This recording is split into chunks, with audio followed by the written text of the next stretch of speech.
ദൈവത്തിന് സ്തോത്രം.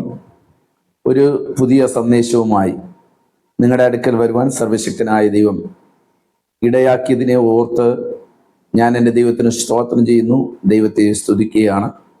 വിശുദ്ധിക്ക് വേണ്ടി, വേർപാടിന് വേണ്ടി ഒരുങ്ങുകയും ഒരുക്കപ്പെടുകയും ചെയ്യുന്ന ഓരോ ദൈവദാസന്മാർക്കും കുഞ്ഞുങ്ങൾക്കും വീണ്ടും വരുന്നവനായ യേശുക്രിസ്തുവിൻ്റെ നിസ്തുല്യമായ നാമത്തിൽ എൻ്റെ സ്നേഹത്തെയും വന്ദനത്തെയും അറിയിക്കുകയാണ്. ഞാൻ നിങ്ങളോട് ഇന്ന് സംസാരിക്കാൻ ആഗ്രഹിക്കുന്ന ഒരു വിഷയം, വിശുദ്ധ വേദപുസ്തകത്തിലെ അതിപ്രധാനപ്പെട്ട ഒരു വിഷയം, നിത്യതയ്ക്ക് വേണ്ടി ഒരുക്കപ്പെടേണ്ടവർ അറിഞ്ഞിരിക്കേണ്ടതും പ്രാപിക്കേണ്ടതുമായ വളരെ പ്രധാനപ്പെട്ട ഒരു വിഷയമാണ് മാനസാന്തരം എന്നത്. സാധാരണയായി നമ്മുടെ സഭകളിൽ മാനസാന്തരത്തെക്കുറിച്ച് പ്രസംഗിക്കാറില്ല. നമ്മുടെ സുവിശേഷ യോഗങ്ങളിൽ മാനസാന്തരം എന്ന വിഷയം എടുക്കാറില്ല. നമ്മൾ മറ്റുള്ളവരോട് മാനസാന്തരത്തെക്കുറിച്ച് പറയാറില്ല. കാരണം മാനസാന്തരം എന്ന വിഷയം പിശാച് മറച്ചു വെച്ചിട്ട് ബാക്കിയുള്ള വിഷയങ്ങൾക്ക് പ്രാധാന്യം കൊടുക്കുന്ന ഒരു ആത്മീയ തലമുറയുടെ ഇടയിലാണ് ഞാനും നിങ്ങളും ജീവിക്കുന്നത്. എന്നാൽ ഒരു കാലഘട്ടങ്ങളിൽ മാനസാന്തരത്തിന് വളരെ പ്രാധാന്യം കൊടുത്ത് മാനസാന്തരത്തിൻ്റെ വ്യക്തമായ കാഴ്ചപ്പാടോടുകൂടെ ദൈവസഭകൾ ഉണ്ടായിരുന്നു, വിശുദ്ധന്മാർ ഉണ്ടായിരുന്നു. ആ സഭകളും വിശുദ്ധന്മാരും ശ്രേഷ്ഠന്മാരായി നിത്യതയിൽ പലരും മറഞ്ഞു. ഇന്നും ആ വിശുദ്ധിയോടെ ജീവിക്കുന്ന ആയിരക്കണക്കിന് വിശുദ്ധന്മാർ നമ്മുടെ ഈ ലോകത്തുള്ളത് കൊണ്ട് ഞാൻ ദൈവത്തെ സ്തുതിക്കുകയാണ്. അപ്പോൾ ഇന്ന് നാം ചിന്തിക്കാൻ പോകുന്നത് മാനസാന്തരം എന്നൊരു വിഷയമാണ്. പലപ്പോഴും മാനസാന്തരത്തെ നമ്മൾ ചിന്തിക്കുന്നത് അത് ആത്മീയർക്കുള്ളതല്ല. പുതിയ ഒരു വിശ്വാസി വരുമ്പോൾ ആ വ്യക്തി മാനസാന്തരപ്പെടണം. ഹൈന്ദവരെ നോക്കിയിട്ട്, അല്ലെങ്കിൽ മറ്റുള്ള ജാതി മതസ്ഥരെ നോക്കിയിട്ട്, അല്ലെങ്കിൽ മദ്യപാന്മാരെ നോക്കിയിട്ട്, പാപികളെ നോക്കിയിട്ട് നമ്മൾ പറയുന്ന ഒരു വാക്കാണ് അവർ മാനസാന്തരപ്പെടണം, അവൾ മാനസാന്തരപ്പെടണം എന്നൊരു വാക്ക്. എന്നാൽ നമ്മൾ ശരിക്കും തിരിച്ചറിയേണ്ടത്, നമ്മൾ മാനസാന്തരപ്പെട്ടോ? നമ്മൾ മാനസാന്തരപ്പെട്ടിട്ടാണോ സ്നാനപ്പെട്ടത്? നമ്മൾ മാനസാന്തരപ്പെട്ടിട്ടാണോ ശരിക്കും പറഞ്ഞാൽ ഇന്ന് നമ്മൾ പറയുന്ന അന്യഭാഷകൾ ഉരുവിടുന്നത്? നമ്മൾ ശരിക്കും മാനസാന്തരപ്പെട്ടിട്ടാണോ മണിക്കൂറോളം പ്രാർത്ഥിക്കുന്നത്? നമ്മൾ ശരിക്കും മാനസാന്തരപ്പെട്ടിട്ടാണോ മെസ്സേജുകൾ അല്ലെങ്കിൽ സന്ദേശങ്ങൾ ദൈവജനത്തിന് കൊടുക്കുന്നത്? ശരിക്കും മാനസാന്തരപ്പെട്ടിട്ടാണോ നമ്മൾ തിരുവത്താഴം എടുക്കുന്നത്?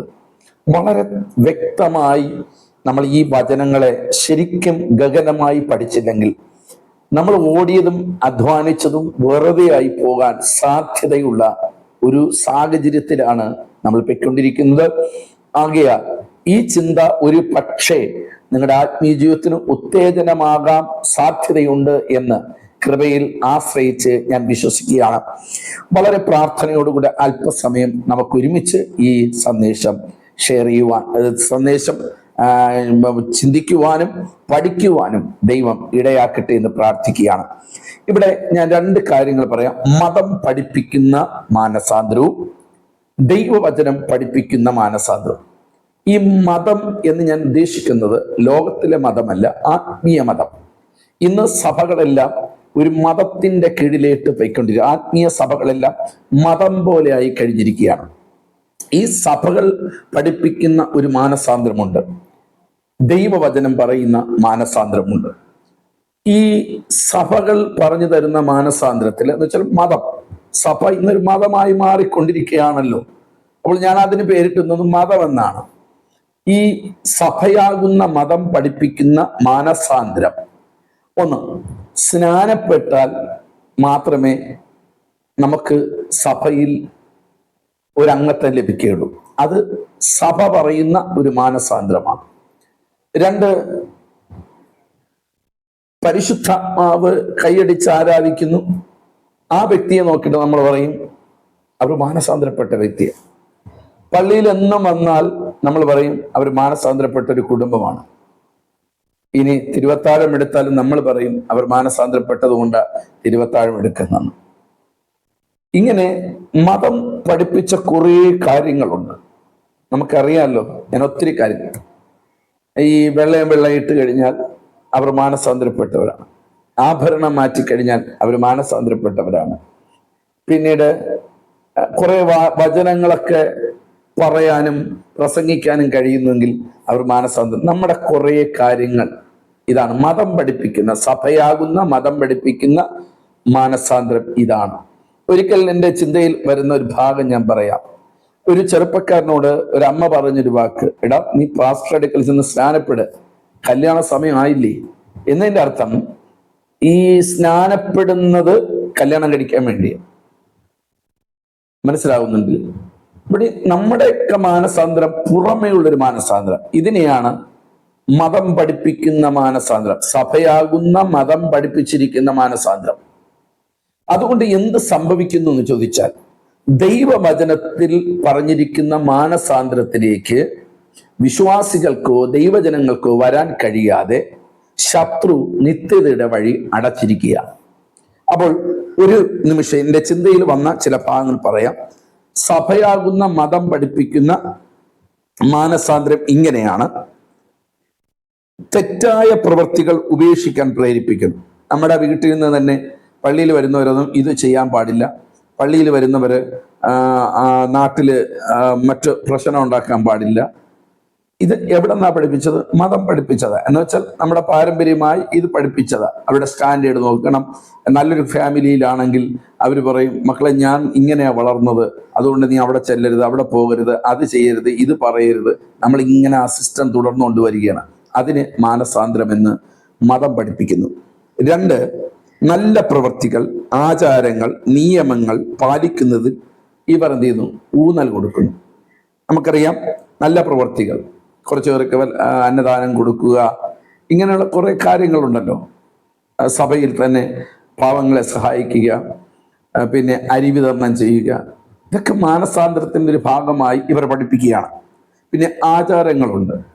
കല്യാണം കഴിക്കണമെങ്കിൽ നമ്മളിൽപ്പെട്ടവർ കല്യാണം കഴിപ്പിക്കണമെങ്കിൽ സ്നാനപ്പെടണം. ഇങ്ങനെയുള്ള കുറെ സിസ്റ്റമുണ്ട്, ആചാരങ്ങൾ.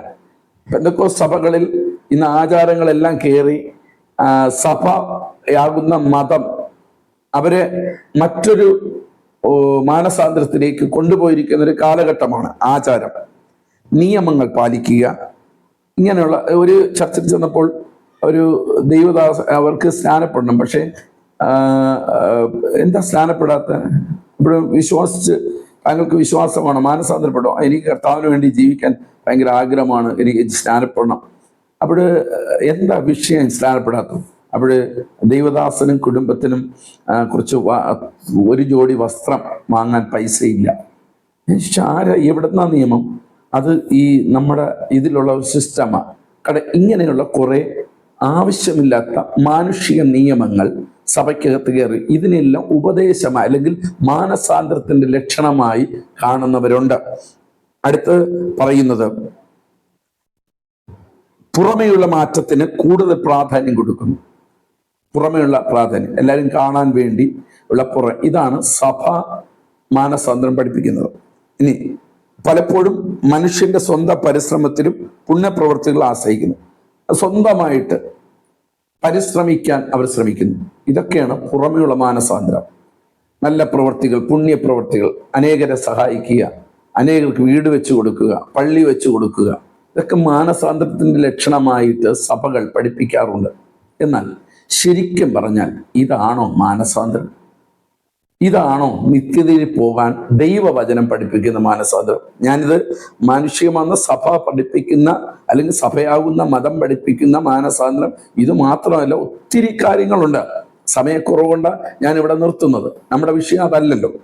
എന്നാൽ ബൈബിൾ പഠിപ്പിക്കുന്ന മാനസാന്തരം എന്താണ്? ആ ബൈബിൾ പഠിപ്പിക്കുന്ന മാനസാന്തരത്തെക്കുറിച്ച് ഞാൻ 2-3 വാക്ക് പറയാം.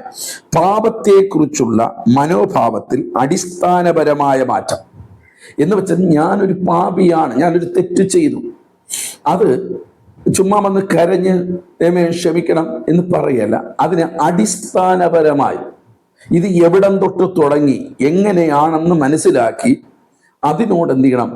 വിട പറയണം, അതിനോട് ഗുഡ് ബൈ പറയണം. അതിനെയാണ് യഥാർത്ഥമായ മാനസാന്തരം എന്ന് വേദപുസ്തകം പഠിപ്പിക്കുന്നു. രണ്ടാമത്തതായി, ദൈവത്തിങ്കിലേക്ക് തിരിയുകയും യേശു ക്രിസ്തുവിൽ വിശ്വസിക്കുകയും ചെയ്യുന്നതാണ് യഥാർത്ഥ മാനസാന്തരം. എന്ന് വെച്ചാൽ ഞാനൊരു പാപിയാണ്, പാപിയായി ഞാൻ അങ്ങോട്ട് തിരിഞ്ഞിരിക്കുകയാണ്, പാപത്തോട് മുഖം തിരിച്ച് നിൽക്കുക, ദൈവത്തിന് പുറം കാട്ടി നിൽക്കുകയാണ്. എന്നാൽ മാനസാന്തരപ്പെട്ടവൻ നേരെ ദൈവത്തിന് മുഖം കാട്ടുകയും ആ പാപത്തോട് പുറം കാട്ടി നിൽക്കുന്നതാണ് യഥാർത്ഥമായ മാനസാന്തരം.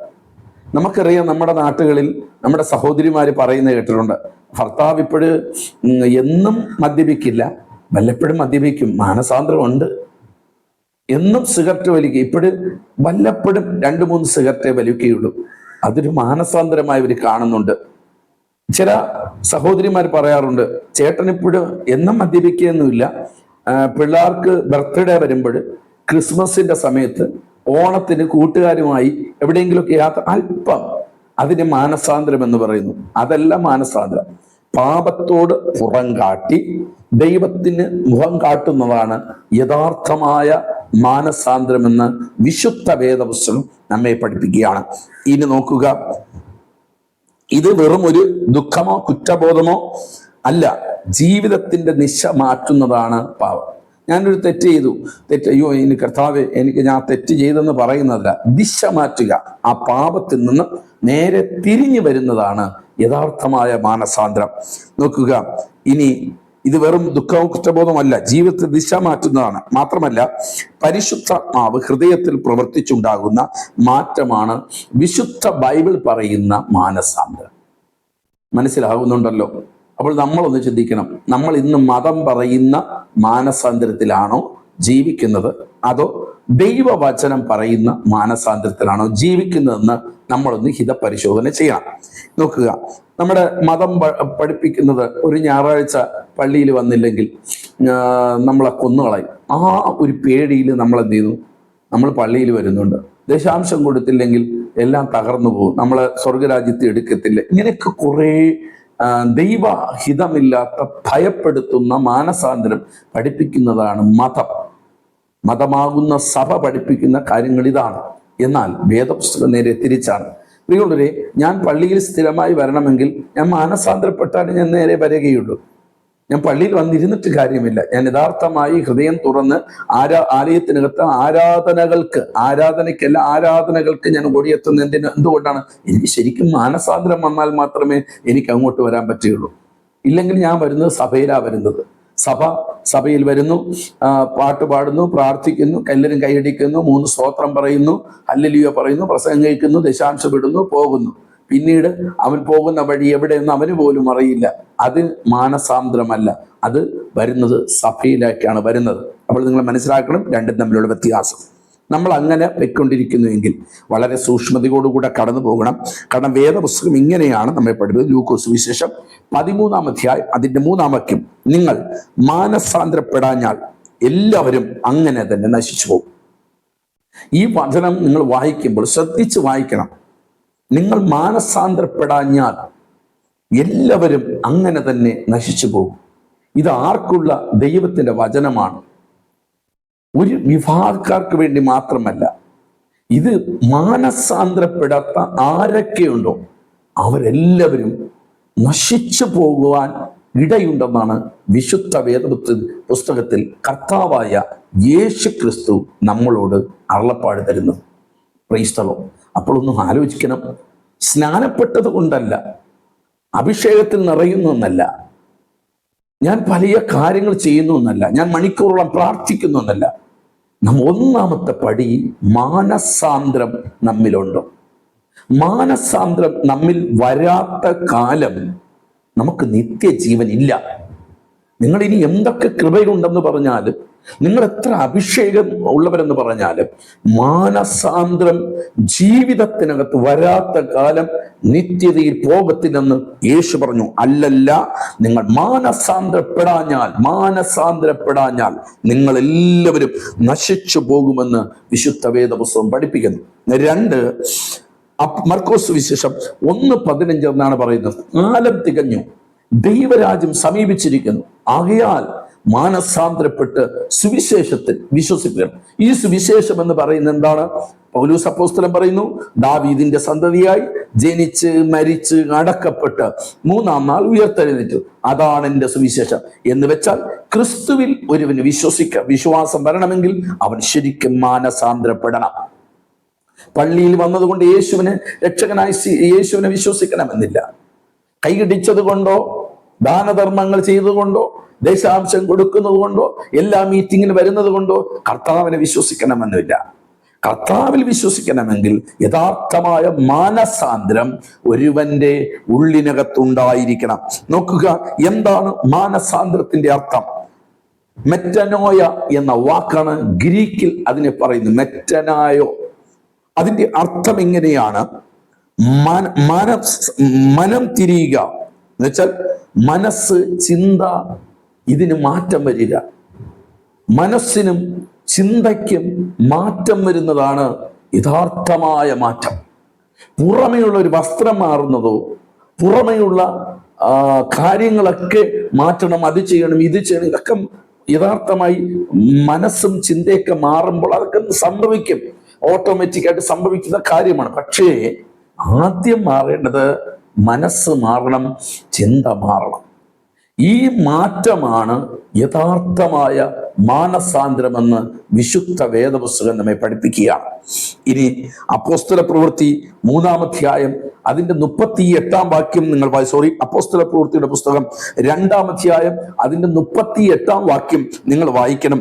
മാനസാന്തരപ്പെട്ട് പാപമോചനത്തിനായി സ്നാനമേൽപ്പിൻ. അപ്പോൾ സ്നാനപ്പെടേണ്ട വ്യക്തി എന്ത് ചെയ്യണം? മാനസാന്തരപ്പെടണം. മാനസാന്തരപ്പെട്ടാൽ മാത്രമേ അവൻ പാപത്തിന്റെ മോചനത്തിനായി അവന് സ്നാനപ്പെടുവാൻ ഉള്ള വ്യവസ്ഥയുണ്ടാകുകയുള്ളൂ. കല്യാണം കഴിക്കാൻ വേണ്ടിയല്ല സ്നാനപ്പെടേണ്ടത്, സഭയോട് ചേരാൻ വേണ്ടിയല്ല സ്നാനപ്പെടേണ്ടത്. സ്വർഗരാജ്യത്ത് നിങ്ങൾക്ക് പോകണമെങ്കിൽ സ്നാനപ്പെടണം. പക്ഷെ ആ സ്നാനം നടക്കുന്നതിന് മുമ്പ് ശരിക്കും മാനസാന്തരപ്പെടണം എന്ന് വിശുദ്ധ വേദ പുസ്തകം നമ്മെ പഠിപ്പിക്കുകയാണ്. ഇനി നോക്കുക, അപ്പോസ്തല പ്രവൃത്തി 3:19 നിങ്ങൾ വായിച്ചു നോക്കണം. നിങ്ങളുടെ പാപങ്ങൾ മാഞ്ഞു കിട്ടേണ്ടതിന് മാനസാന്തരപ്പെട്ട് ദൈവത്തിങ്കിലേക്ക് തിരിയുവിൻ. ഹല്ലേലൂയ. അപ്പോൾ അതിന്റെ അർത്ഥം എന്താണ്? നിങ്ങളുടെ പാപങ്ങൾ മാഞ്ഞു കിട്ടേണ്ടതിന്, ദൈവം നിങ്ങളുടെ പാപം മായ്ക്കണമെങ്കിൽ എന്ത് ചെയ്യണം? മനസ്സും ചിന്തയും മാറി ദൈവത്തിങ്കിലേക്ക് നിങ്ങൾ തിരിയണം എന്ന് അപ്പോസ്തല പ്രവൃത്തിയിൽ പറയുകയാണ്. 2 കൊരിന്ത്യർക്ക് എഴുതിയ ലേഖനം 7-ാം അധ്യായം 10-ാം വാക്യത്തിൽ ഇങ്ങനെ പറയുന്നു: ദൈവഹിത പ്രകാരമുള്ള ദുഃഖം രക്ഷയ്ക്കുള്ള മാനസാന്തരത്തെ ജനിപ്പിക്കുന്നു. വെറും ഞാൻ എപ്പോഴും ഒരു പാവം ചെയ്തു, തെറ്റ് ചെയ്തു, കുറെ കരഞ്ഞിട്ട് കാര്യമില്ല. പിന്നെ എന്താണ്? യഥാർത്ഥമായ ദൈവഹിത പ്രകാരമുള്ള ദുഃഖം രക്ഷയ്ക്ക് മാനസാന്തരത്തെയും ജനിപ്പിക്കുന്നു. ആ ഒരു അനുഭവത്തിലേക്ക് നാം കടന്നു വരിക. അല്ലല്ല മാനസാന്തരപ്പെടാൻ നിങ്ങൾ എല്ലാവരും നശിച്ചു പോകുമെന്ന് വിശുദ്ധ വേദപുസ്തകം നമ്മെ പഠിപ്പിക്കുകയാണ്. ഇനി നിങ്ങൾ ശ്രദ്ധിക്കണം പ്രിയമുള്ളവരെ, ഞാൻ മാനസാന്തരപ്പെട്ടിട്ടുണ്ടോ? മാനസാന്തരപ്പെട്ടവന് മാനസാന്തരത്തിന്റെ ഫലമുണ്ട്. സ്തോത്രം. ഒരുവൻ സ്നാനപ്പെട്ടിട്ടുണ്ടെങ്കിൽ സ്നാനപ്പെട്ടതിന് ശേഷം അവൻ മാനസാന്തരത്തിന്റെ ഫലം കായ്ക്കും. ഞാൻ പ്രസംഗിക്കുന്നു, എൻ്റെ പ്രസംഗത്തിൽ മാനസാന്തരത്തിന്റെ ഫലം ഉണ്ടായിരിക്കണം. എൻ്റെ കുടുംബ ജീവിതത്തിനകത്ത് ഞാൻ മാനസാന്തരപ്പെട്ടവനാണെങ്കിൽ മാനസാന്തരപ്പെട്ടവന്റെ ഫലം ഉണ്ടായിരിക്കണം. ഞാൻ ഓഫീസിനകത്ത് ഞാൻ മാനസാന്തരപ്പെട്ടവനാണെങ്കിൽ ഓഫീസിനകത്ത് മാനസാന്തര ഫലം ഉണ്ടായിരിക്കണം. ഞാൻ ഏത് സമസ്ത മേഖലകളിൽ എത്തിയാലും ഞാൻ മാനസാന്തരത്തിനുള്ള ഫലം ഉണ്ടായിരിക്കണം. അപ്പോൾ ഞാൻ ചോദിക്കുന്നു, ഞാൻ മാനസാന്തരപ്പെട്ട? അപ്പോൾ നിങ്ങൾ ചോദിക്കും, ഞാൻ സ്നാനപ്പെട്ടത് ഉപദേശി, ഞാൻ അന്യഭാഷ മണിക്കൂറോളം ആരാധിക്കുന്ന വ്യക്തിയാണ്, പിന്നെ പേഴ്സണലായിട്ട് 1, 2, 3 മണിക്കൂർ പ്രാർത്ഥിക്കുന്നുണ്ട്, പിന്നെ തിരുവത്താഴങ്ങളൊന്നും മുടക്കിയിട്ടില്ല, പിന്നെ കൂട്ടായ്മകളെല്ലാം ഞാൻ ഫസ്റ്റാണ്, പിന്നെ ദശാംശം കൊടുക്കുന്നതിൽ ഫസ്റ്റാണ്. പക്ഷേ സ്വർഗരാജ്യത്തിൽ പോയില്ല.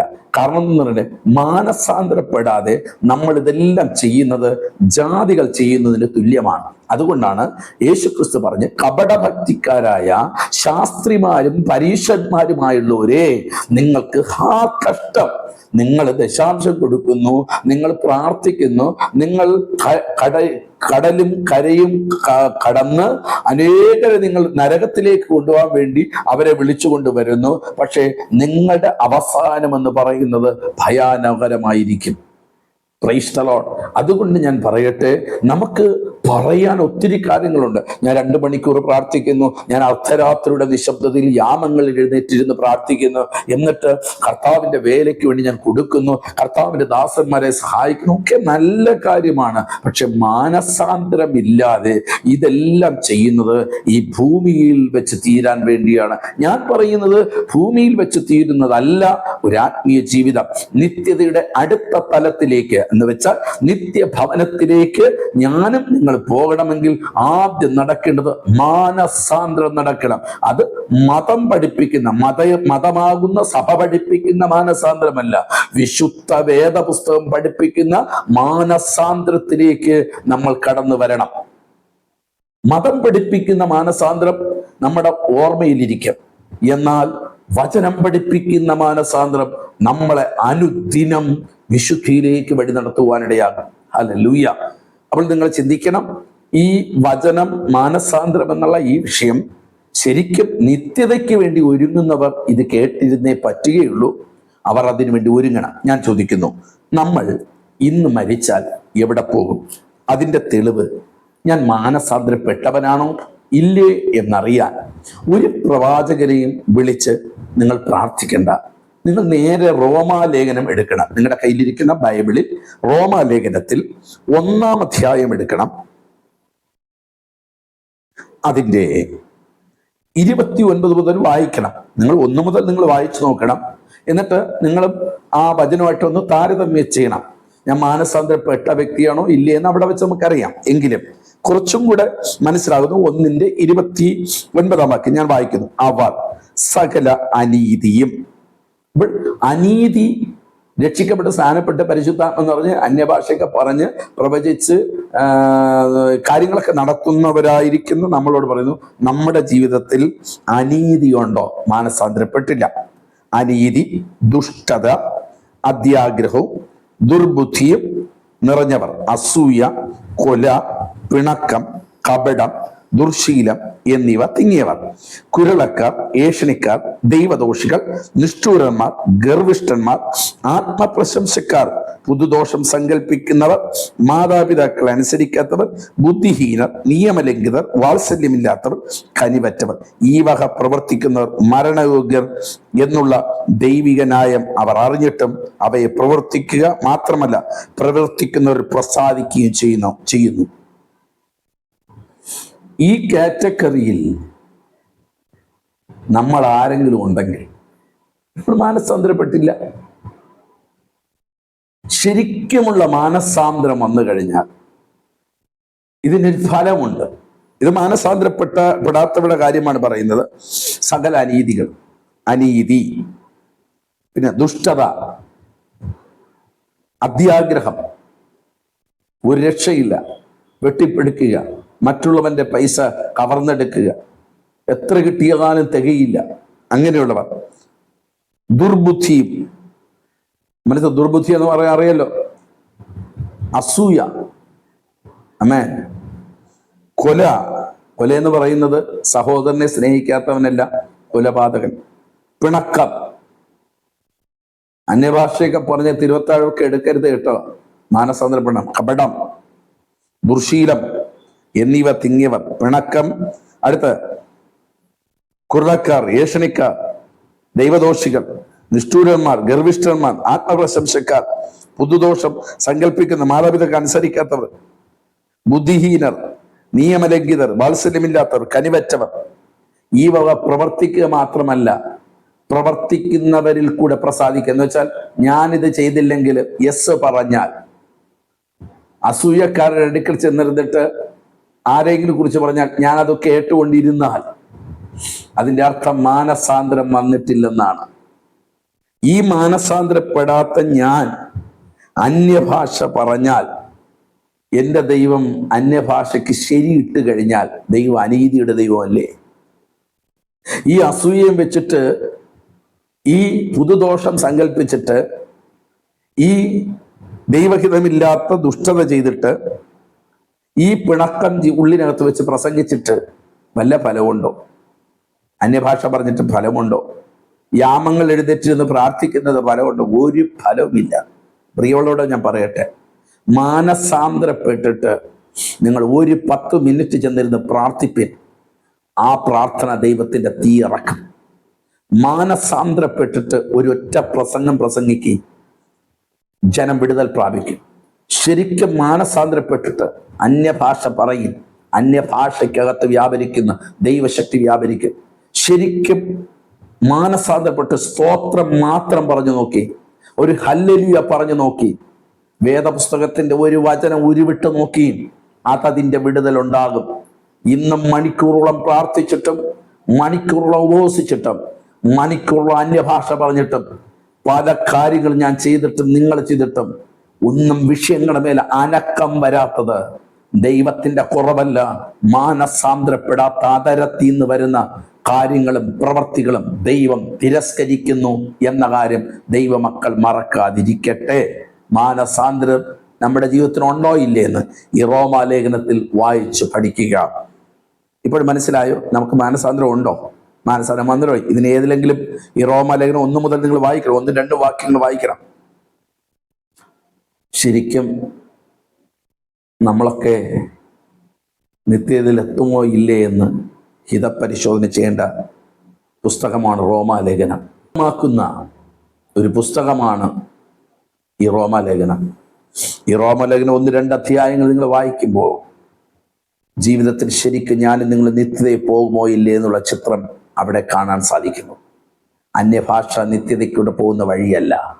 മാനസാന്തരത്തിന്റെ തെളിവ് അന്യഭാഷയല്ല, പ്രവചനമല്ല, അത്ഭുതമല്ല, രോഗശാന്തിയല്ല സ്നേഹിത, യാമങ്ങളിലൂടെ പ്രാർത്ഥനയല്ല, ഉപവാസങ്ങളല്ല, വിഷയങ്ങളുടെ മറുപടി കിട്ടിയെന്നുള്ള പറഞ്ഞ് സന്തോഷിക്കുന്ന അനുഭവമല്ല.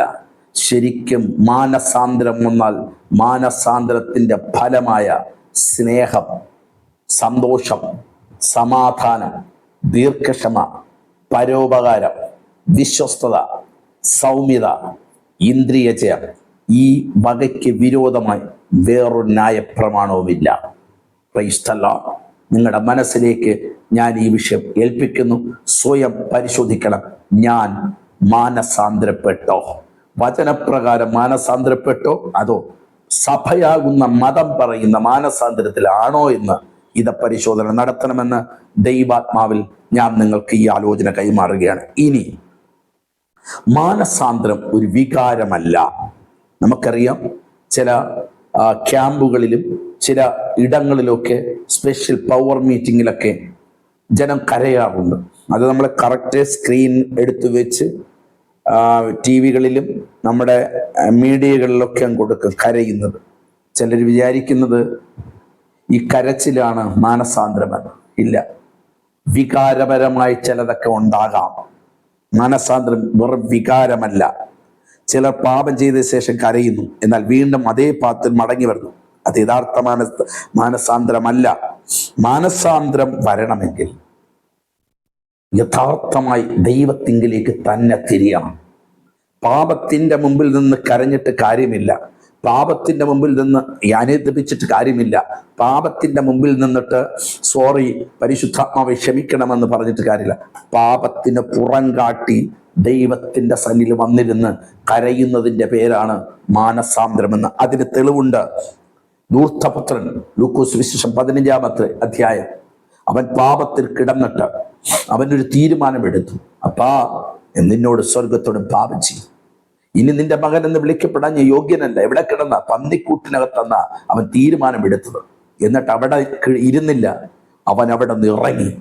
ഇന്ന് രാവിലെ ഞാൻ നിങ്ങളോട് പറയട്ടെ, ഏത് പാപത്തിന്റെ മണ്ഡലത്തിൽ കിടക്കുന്നുണ്ടോ അവിടെ നിന്ന് തീരുമാനമെടുത്തിട്ട് ഇന്ന് നിങ്ങൾക്ക് അവിടെ നിന്ന് ഇറങ്ങി അപ്പന്റെ വീട്ടിലേക്ക് വരാൻ പറ്റുമെങ്കിൽ അപ്പൻ ഇന്ന് വരെ ചെയ്തു പോയ സകല പാപങ്ങളും അവൻ യേശുവിന്റെ രക്തത്താൽ കഴുകൽ തന്ന് ശുദ്ധീകരണം തന്ന് എന്നെയും നിങ്ങളൊരു പുതിയ സൃഷ്ടിയാക്കുവാൻ പരിശുദ്ധ പ്ലാൻ ഒരുക്കുന്നുണ്ട്. ഇന്ന് ഈ സന്ദേശം കേൾക്കുന്നവരോട് പറയട്ടെ, അപ്പന്റെ മോനാണ്, അപ്പന്റെ രക്തമാണ് ആ കുഞ്ഞിലേക്ക് ഒഴുകുന്നത്. അപ്പന്റെ ഐഡന്റിറ്റി ആ മോനും ഉണ്ട്. DNA ടെസ്റ്റ് ചെയ്തതിലും അപ്പന്റെ മോനാണ്. പക്ഷെ അപ്പന്റെ വീട്ടിലേക്ക് തിരിച്ചു വരണമെങ്കിൽ അവൻ ഏറ്റു പറഞ്ഞേ പറ്റുകയുള്ളൂ. അവന്റെ പന്നിക്കൂട് വിട്ടേ പറ്റൂ. പന്നിക്കൂട് വിടാത്ത കാലം ഒരു കാരണവശാലും അപ്പൻ്റെ വീട്ടിലെത്തുകയില്ല. സ്നേഹിത, സഹോദര, കുഞ്ഞെ, രക്ഷിക്കപ്പെട്ട വ്യക്തിയായിരിക്കാം, സ്നാനപ്പെട്ട വ്യക്തിയായിരിക്കാം, അഭിഷേകം പ്രാപിച്ച വ്യക്തിയായിരിക്കാം. അപ്പൻ്റെ DNA പലതും നിനക്ക് ജീവിതത്തിൽ കണ്ടെന്ന് വരാം, അപ്പൻ്റെ ക്വാളിറ്റി പലതും നിനക്കുണ്ടെന്ന് വരാം. പക്ഷെ അപ്പൻ്റെ വീട്ടിലേക്ക് തിരിച്ചു വരണമെങ്കിൽ അപ്പൻ്റെ മുമ്പിൽ ഏറ്റു പറഞ്ഞേ പറ്റൂ. വിട്ടുകളയേണ്ട പന്നിക്കൂടിന്, ദൈവഹിതമില്ലാത്ത സ്വഭാവങ്ങളെ, ദൈവഹിതമില്ലാത്ത ബന്ധങ്ങളെ, ദൈവഹിതമില്ലാത്ത രഹസ്യ ഭാവങ്ങളെ വിട്ടുകളഞ്ഞ് അപ്പനിലേക്ക് തിരിഞ്ഞു വരുവാൻ ലൂക്കോസ് വിശേഷം 15-ാം അധ്യായം നമ്മോട് ക്ഷണിച്ചുകൊണ്ടിരിക്കുകയാണ്. 2 ലൂക്കോസ് 19 നിങ്ങൾ വായിക്കുമ്പോൾ അവിടെ ഒരു സക്കായിയെ കാണാൻ സാധിക്കുന്നു. അവൻ കാട്ടത്തിയുടെ മുകളിൽ താടി ഇറങ്ങി വന്നു. അവൻ വീട്ടിലേക്ക് വന്നപ്പോൾ അവനൊരു വാക്ക് പറഞ്ഞു, കർത്താവേ, ഞാൻ ആരോടെങ്കിലും ചതിവായി ഞാൻ വല്ലതും വാങ്ങിച്ചിട്ടുണ്ടെങ്കിൽ, ചതിയായി വാങ്ങിച്ചെന്നല്ല, വാങ്ങിച്ചിട്ടുണ്ടെങ്കിൽ ഞാൻ 4 മടങ്ങ് തിരിച്ചു കൊടുക്കാം. അതിൻ്റെ പേരാണ് മാനസാന്തരം. ജീവിതത്തിൽ ഹല്ലേലൂയ എവിടെയെങ്കിലും വീഴ്ചകളുണ്ടെങ്കിൽ അത് ഏറ്റുപറയാനും, കുറവുകൾ ഏറ്റുപറയാനും, തെറ്റുകൾ സോറി എന്ന് പറയാനും നമുക്ക് കഴിയുമെങ്കിൽ നിത്യതയുടെ വെളിപ്പാട് ഒരിക്കൽ കൂടി തന്ന് നിത്യത ഉറപ്പാക്കുവാൻ പരിശുദ്ധാത്മ ആഗ്രഹിച്ചിട്ട് ഇന്ന് രാവിലെ ദൈവാത്മാവ് പറയുന്നു, സക്കായിയെ പോലെ കർത്താവ് നിങ്ങളുടെ വീട്ടിൽ വന്നിരിക്കുകയാണ്. അവൻ യേശു പറഞ്ഞു, ഇന്ന് ഈ വീട്ടിൽ രക്ഷ വന്നു. അങ്ങനെയാണെങ്കിൽ നിത്യതയുടെ രക്ഷ നിങ്ങൾ പ്രാപിക്കണമെങ്കിൽ ഒരൊറ്റ കാര്യം മാത്രമേ ഉള്ളൂ, മാനസാന്തരപ്പെടണം. മാനസാന്തരത്തിന്റെ ഒന്നാമത് പന്നിക്കൂട്ടിനകത്തുനിന്നും ഇറങ്ങണം അപ്പൻ്റെ വീട്ടിലേക്ക്. 2, ചതിവായി എന്തെങ്കിലും വാങ്ങിച്ചിട്ടുണ്ടെങ്കിൽ അതിൻ്റെ അർത്ഥം അറിഞ്ഞോ അറിയാതെയോ, കർത്താവേ, അത് ഞാൻ 4 മടങ്ങ് തിരിച്ചു കൊടുക്കണം. ഞാൻ എൻ്റെ സഹോദരനോട് അനാവശ്യം പറഞ്ഞു, അവൻ്റെ മുമ്പിൽ ഞാൻ ഏറ്റു പറയാൻ പോകാൻ റെഡിയാണ്. കർത്താവേ, ഞാൻ എൻ്റെ സഭയുടെ വിശ്വാസിയോട് അവിശ്വസ്തത പുലർത്തിയിട്ടുണ്ട്. ഞാൻ അവനോട് സോറി പറയാൻ, ഏറ്റു പറയാൻ, ഞാൻ ഉപേക്ഷിക്കുവാൻ, തെറ്റെന്ന് ഞാൻ സ്വയം പറയാൻ ഞാൻ റെഡിയാണ്. കർത്താവ് 4 മടങ്ങ് തിരിച്ചു കൊടുക്കാമെന്ന് പറയുകയാണ്. 3, നിനവെ പട്ടണക്കാർ, യോനായുടെ പുസ്തകം 3-ാം അധ്യായം.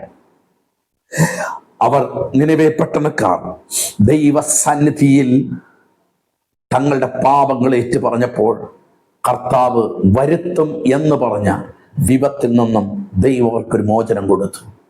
പ്രിയമുള്ളവരെ, ജീവിതത്തിനകത്ത് യഥാർത്ഥമായ മാനസാന്തരം ചില അനർത്ഥങ്ങൾ നിങ്ങളെ വിട്ടുമാറിപ്പോവും. കർത്താവ് നിങ്ങൾക്കും എനിക്കും വെച്ചിരിക്കുന്ന ചില അനർത്ഥങ്ങൾ, നിങ്ങളുടെ തലമുറയ്ക്ക് വെച്ചിരിക്കുന്ന അനർത്ഥങ്ങൾ, നിങ്ങളുടെ സഭയ്ക്ക് വേണ്ടി വെച്ചിരിക്കുന്ന അനർത്ഥങ്ങൾ ഒഴിഞ്ഞു മാറണമോ? മാനസാന്തരത്തിലേക്ക് തിരിച്ചു വരണം. എവിടെയാണ് വീണെന്നും എവിടെയാണ് തകർന്നെന്നും ഒരു പ്രവാചകൻ വന്ന് പറയേണ്ട, എനിക്കറിയാം.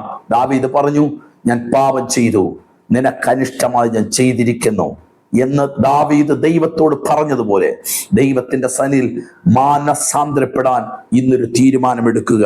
പൗലോസ് അപ്പോസ്തലൻ ഇങ്ങനെ ക്രിസ്തുവിനെ കണ്ടുമുട്ടിയ ശേഷം ജീവിതം പൂർണ്ണമായി പൗലോസിൽ നിന്ന് മാറുകയാണ്. എന്ന് വെച്ചാൽ കഴിഞ്ഞ നാളുകൾ ക്രിസ്തുവിനെയും ക്രിസ്തുവിന്റെ ആൾക്കാരെയും നിന്ദിച്ചവൻ, അപമാനിച്ചവൻ, അവൻ ഇന്നാരായി തീർന്നു? അവൻ ദൈവ പൈതലായി തീർന്നു. കർത്താവിന് വേണ്ടി മരിക്കാൻ, കർത്താവിന് വേണ്ടി തല്ലുകൊള്ളുവാൻ, എല്ലാം ക്ഷമിക്കുവാൻ, എല്ലാം പൊറുക്കുവാൻ ഉള്ള ഒരു നല്ല മനസ്സ് അവന് കൊടുക്കുവാനിടയായി. ഇതിന്റെ പേരാണ് മാനസാന്തരം.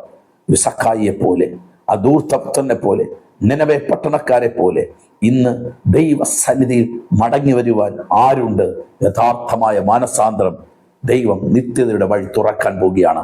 അതുകൊണ്ടാണ് വിശുദ്ധ വേദപുസ്തകം പറയുന്നു, 2 കൊരിന്ത്യർക്ക് എഴുതിയ ലേഖനം 5:10, ഒരുത്തൻ ക്രിസ്തുവിലായാൽ അവൻ പുതിയ സൃഷ്ടി, പഴയത് കഴിഞ്ഞു പോയി, ഇതാ പുതുതായി തീർന്നിരിക്കുന്നു. അതാണ് മാനസാന്തരം. ദൈവദാസനെ, കുഞ്ഞെ, ഇതുവരെയും ജീവിതത്തിൽ മാനസാന്തരമില്ലാത്ത അവസ്ഥയാണെങ്കിൽ ഇന്നൊരു തീരുമാനമെടുക്കണം. എനിക്ക് മാനസാന്തരം വേണം. മാനസാന്തരമില്ലാതെ കൈയടിച്ചിട്ട് കാര്യമില്ല, അന്യഭാഷ പറഞ്ഞിട്ട് കാര്യം. ഇതൊക്കെ മതം പഠിപ്പിച്ചതാണ്. ഇതെല്ലാം മതം, ഇവിടുത്തെ മതസഭകൾ മതം പഠിപ്പിക്കുകയാണ്.